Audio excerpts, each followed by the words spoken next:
Mood of থেকে চনমনে সুখের hormone বাড়ান এই 5 খাবারে।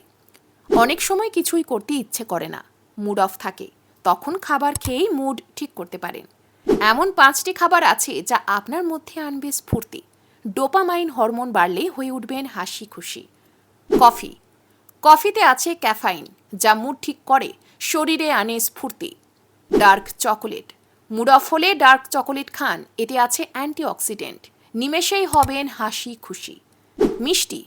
মুড অফ হলে রসগোল্লা বা একটা সন্দেশ খেয়ে নিন। সুগার থাকলে টক দইও খেতে পারেন, বিন্দাস হয়ে যাবেন। দুধ ও দই। খুশির হরমোন বাড়াতে খান দুগ্ধজাত জিনিস, দুধ, দই ও পনির খান। আমন্ড। রোজ সকালে খান ভেজানো আমন্ড, দারুণ ফিল করবেন, মুড অফ থাকবে না। কাজু ও আখরোট। মুড অফ ঠিক করতে খান কাজু ও আখরোট, নিমেষেই হয়ে উঠবেন বিন্দাস। সয়াবিন, শিম ও কড়াইশুঁটি রাখুন খাবারে, এতে বাড়ে ডোপামাইন।